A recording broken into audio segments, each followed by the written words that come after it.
तो एपिसोड के स्टार्टिंग में हमें बताया जाता है कि डिवाइन कॉन्टिनेंट को 5 हिस्सों में बांटा गया है, जिनमें से 4 हिस्से ऐसे हैं कि जिनमें बहुत ज़्यादा रिसोर्सेज हैं, जहां इंसान बहुत अच्छी ज़िंदगी गुजार सकता है। मगर वहीं पे एक सेंट्रल डोमेन है जो कि बिल्कुल बंजर है और वहां पे टेम्परेचर भी बहुत ही हाई रहता है और वो जगह इंसानों के रहने के लिए बिल्कुल भी नहीं। इसलिए उस वक्त के इंसान जो कि उस वक्त बहुत ज़्यादा पावरफुल थे, उन्होंने डीमंस को उस जगह कैद कर दिया। जिसके बाद कई साल गुजरने के बाद डीमन एम्परर वो ब्रेक थ्रू करता है, जिसके बाद वो ह्यूमन फॉर्म में आ जाता है और फिर वो अपनी एक आर्मी बनाता है और उस आर्मी के जरिए वो एक रीजन पे हमला कर देता है। जिसके बाद उसके हमले को रोकने के लिए लुओ फ्यूमिंग नाम का एक बंदा जो कि क्लाउड सेक्ट से था, वो ह्यूमंस की मदद करने के लिए वहाँ पे आता है और फिर हमें दिखाया जाता है डीमन एम्परर को। वो कहता है कि इंसान उन चारों रीजन्स में बहुत ही खुशी से रह रहे हैं। क्या उन लोगों ने कभी देखा है कि हम लोग यहाँ पे किस हाल में हैं? ये कहने के बाद वो एक ड्रैगन को समन करता है जो कि एक लावा के बीच में से निकलता है। वो ड्रैगन बहुत ही ज़्यादा पावरफुल था। वो ड्रैगन आते ही जंग के मैदान में कूद पड़ता है, जिसके बाद हर तरफ तबाही फैल जाती है और वो लोग आग के बहुत बड़े गोले फेंकते हैं, जिसकी वजह से वहाँ मौजूद सभी घरों में आग लग जाती है।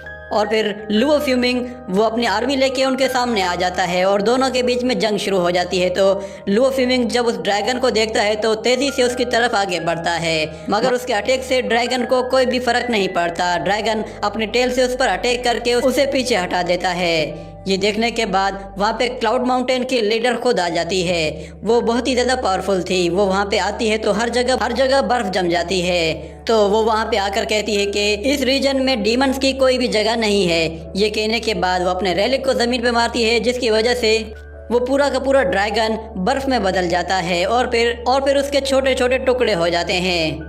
जिसके बाद डीमन आर्मी को हराने के लिए वो लीडर नोकीले आइस क्रिएट करती है, जिससे वो डीमंस के ऊपर नोकीले पत्थरों की बारिश कर देती है। ये देखने के बाद डीमन एम्परर को भी गुस्सा आ जाता है। वो एक और ड्रैगन के साथ वहाँ पे आ जाता है। जिसके बाद हम देखते हैं कि क्लाउड सेट की लीडर एक फिनिक्स बर्ड को समन करती है और दूसरी तरफ डीमन एम्परर उसके पास एक बहुत बड़ा ड्रैगन होता है। दोनों एक दूसरे पर अटैक करते हैं, मगर ड्रैगन का अटैक ज़्यादा पावरफुल था, जिसकी वजह से फिनिक्स बर्ड बुरी तरह से इंजर्ड होकर ज़मीन में गिरने लगता है। तो क्लाउड माउंटेन के लीडर अपनी आर्मी की तो मदद कर पाती है, मगर वो डीमन एम्परर को नहीं हरा पाती। जिसके बाद कहा जाता है कि उसकी सोल आज भी वहीं कहीं मौजूद है। जिसके बाद ये सीन यहीं पे कट होता है। अगला सीन हमें कई 100 साल बाद का दिखाया जाता है, जहाँ पे हमें बताया जाता है कि लुओ फैमिली का एक मेंबर लुओ फैमिली के साथ गद्दारी करता है और वो अपने ही भाई का कत्ल करवा के उसकी जगह खुद किंग बन जाता है। जिसके बाद हमें लुओ मैनर को दिखाया जाता है, जहाँ पे कुछ सिपाही लुओ फैमिली के लोगों को गुलाम बनाकर ला रहे होते हैं और उनमें से एक लड़का ज़मीन में गिर जाता है। तो वहाँ पे मौजूद सिपाही उसे कहता है कि तुम यहाँ मरने की एक्टिंग कर रहे हो। वो उसे बहुत ज़्यादा कोड़े मारता है। जिसके बाद वहाँ पे उसका एक सीनियर आकर उससे कहता है तुम ये क्या कर रहे हो, यहाँ पे न्यू यंग मास्टर आने वाला है, अगर उसने तुम्हें देख लिया तो तुम्हारे लिए ठीक नहीं होगा। ये कहने के बाद वो सिपाही उसे छोड़ के वहाँ से चला जाता है। जिसके बाद वो लड़का कहता है कि अगर मेरे भाई लुओ जेंग को ये पता चल गया तो वो उसे छोड़ेगा नहीं, मगर उन्हें पता नहीं होता कि लुओ जेंग कहाँ है। जिसके बाद वहाँ एक शख्स उससे कहता है कि मैंने यहाँ जेल के वार्डन से पूछा था, उसने कहा कि उन लोगों ने लुओ जेंग को अंडरग्राउंड एक जेल में रखा हुआ है। जिसके बाद हमें लुओ जेंग को दिखाया जाता है। लुओ जेंग अंडरग्राउंड जेल में होता है और वो वहाँ पे सोया हुआ था। उसके पास में एक बुक होती है और वो नींद में अपने फादर को देखता है, जो कि बहुत ही बुरी हालत में था क्योंकि लुओ बिंगवान ने उसे बुरे तरीके से इंजर्ड किया हुआ था। और वो उससे कहता है कि तुमने हमारे साथ गद्दारी की है, इसलिए तुम्हें अब मरना होगा। तो लुओ जेंग का फादर कहता है कि नहीं, मैंने कुछ भी नहीं किया। ये सुनकर लुओ जेंग भी कहता है कि मेरा फादर ऐसा नहीं है, वो किसी के साथ भी बुरा नहीं कर सकता। मगर लुओ बिंगवान उसके फादर को मार देता है। जिसके बाद लुओ जेंग का फादर उससे कहता है कि मेरी बात कान खोल के सुनो, तुम्हें और तुम्हारी सिस्टर तुम दोनों को ही जिंदा रहना होगा। तो अपने फादर को मरता देखकर लुओ जेंग को बहुत गुस्सा आता है। जिसके बाद लुओ जेंग लुओ बिंगवान पर अटैक कर देता है, मगर लुओ बिंगवान बहुत ही ज़्यादा पावरफुल था। जिसके बाद वो अपनी फिंगर से उसे पुश करके पीछे धकेल देता है, मगर लुओ जेंग किसी तरह अपने आप को संभालता है और दोबारा से उस पर अटैक करता है। मगर लुओ बिंगवान भी कम नहीं था। वो उसे अपने मल्टी शॉट टेक्निक के जरिए बहुत ही आसानी से हरा देता है, जिस पर लुओ जेंग होश में आ जाता है और वो उठकर देखता है कि वो सिर्फ एक सपना देख रहा था। जिसके बाद वहाँ पे लुओ बिंगवान का एक असिस्टेंट आता है जिसका नाम शिंगजी होता है। वो लुओ जेंग को उठाने के लिए लात मारने की कोशिश करता है, तो लुओ जेंग उसकी लात को पकड़ लेता है और उसे जंजीरों से जकड़ लेता है। वहाँ खड़े सभी लोग डर जाते हैं। जिसके बाद शिंगजी लुओ जेंग से कहता है कि मुझे छोड़ दो, अगर यहाँ पे न्यू यंग मास्टर आ गया तो फिर तुम्हारी खैर नहीं होगी। मगर जेंग उससे कहता है कि तुम्हारी किसी को भी परवाह नहीं है। मगर शिंगजी कहता है कि मेरी परवाह नहीं तो फिर तुम्हारी फैमिली की तो ज़रूर परवाह होगी। ये सुनकर लुओ जेंग उसको छोड़ देता है और फिर शिंगजी उसे पकड़ के बाहर ले जाता है। जिसके बाद हमें लुओ पीरान को दिखाया जाता है। शिंगजी उसके पास आता है और उससे कहता है कि हम लोग लुओ जेंग को लेकर आ गए हैं। और फिर अगले सीन में हमें दिखाया जाता है कि एक ग्राउंड में बहुत सारे सिपाही खड़े होते हैं और उनके सामने लुओ फैमिली के गुलाम थे। लुओ फैमिली के गुलामों को मार मार के अपनी प्रैक्टिस करते थे। जिसके बाद एक लड़के का नाम लिया जाता है जिसका नाम यूशो होता है। वो लड़का लुओ जेंग का दोस्त था, तो वो वॉरियर उसे मारने ही वाला होता है कि लुओ जेंग वहाँ पे आ जाता है और उसे रोक देता है और कहता है कि इसकी जगह मैं लड़ूंगा। तो लुओ जेंग अपनी पावर्स को अनलॉक करता है। जिसके बाद वो उस वॉरियर को एक जोरदार पंच मार के उसे वहीं पे ढेर कर देता है और फिर उन सब से कहता है कि तुम सब एक साथ आ जाओ। तो वो सारे के सारे उस पर एक साथ टूट पड़ते हैं। तो लुओ जेंग एक एक करके सबकी पिटाई करता है और फिर देखते ही देखते वो सभी को वहीं पे ढेर कर देता है। जिसके बाद वहाँ पे लुओ पीरान आ जाता है। लुओ पीरान ये सब कुछ देखता है तो वो अपने सिपाहियों से कहता है कि यहाँ से चले जाओ। तो वो सारे के सारे वहाँ से चले जाते हैं। जिसके बाद वो लुओ जेंग से कहता है कि मुझे यकीन नहीं आ रहा कि तुम अभी भी जिंदा हो, मुझे लगा कि शायद उन लोगों ने तुम्हें अभी तक मार दिया होगा। तो जेंग कहता है कि मैंने अभी अपने फादर का बदला नहीं लिया तो मैं इतनी आसानी से कैसे मर सकता हूँ।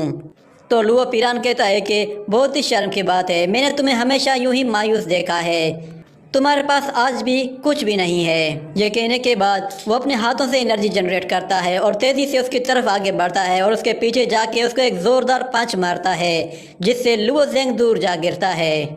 और फिर लुओ जेंग कहता है कि तुम तो बोन रिफाइनमेंट के बिल्कुल पीक पे हो।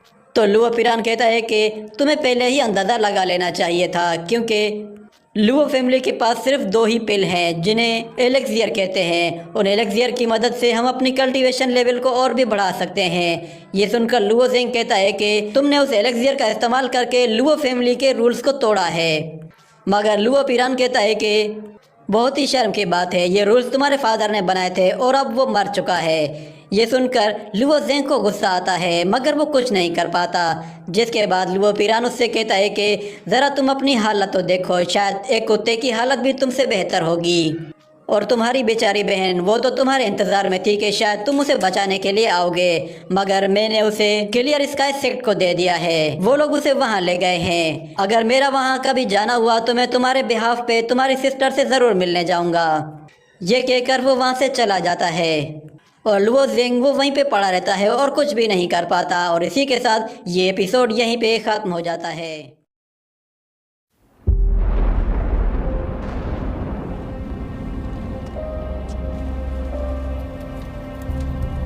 该死！明明吸收斗气的速度远超之前，却为什么无法凝聚于体内？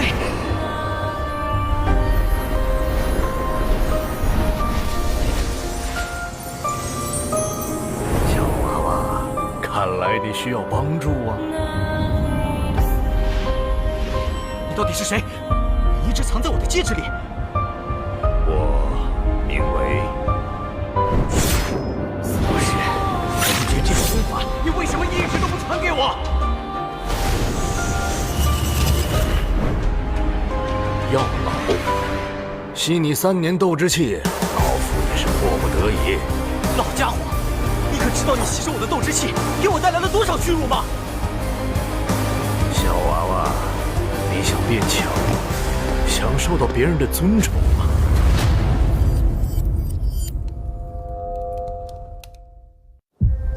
是时候前去迦南学院了。早日找到陨落心眼，也可以早日为你炼制躯体。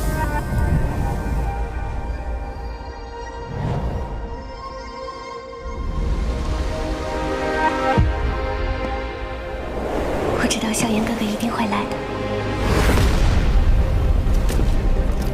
黄阶2班，萧炎。从今天起，你的麻烦将会络绎不绝。只要有实力，猎物与猎人的位置随时都能调换。我希望我们这支新生势力能像磐石一样屹立在内院强者之列。陨落心灵的本体。还忘了告诉你，那个什么强榜第1名就是我。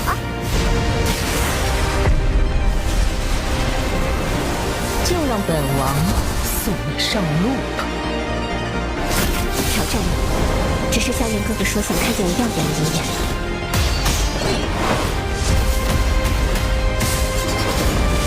强往前10的名额，我萧炎要定了。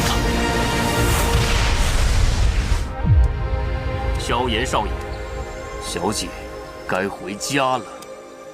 薰儿，等着我，我会去找你的。不管你背后势力是如何庞大与恐怖，你是我的。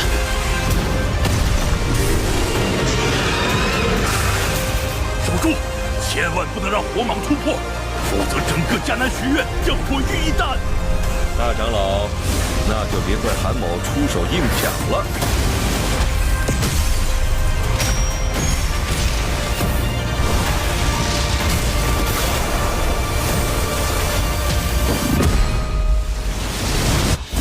老师，放心吧，清理门户的事情交给我来做。要是你，师兄会让你和老师一起永埋此地。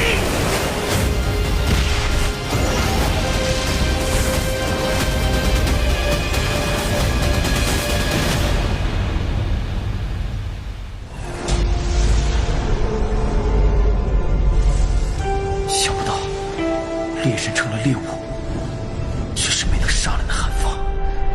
老师，对不住了，这次也连累您了。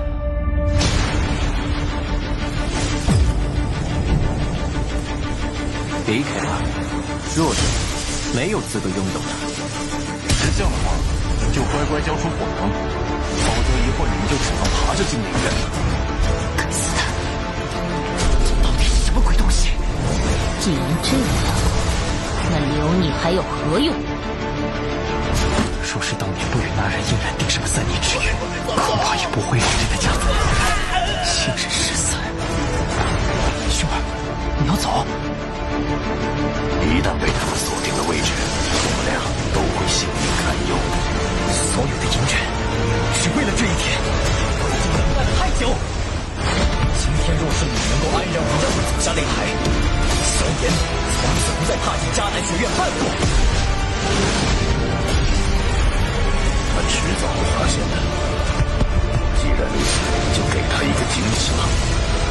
今天他不会让你们两人彻底的闭上嘴。就算他还活着，你们之间也绝不可能。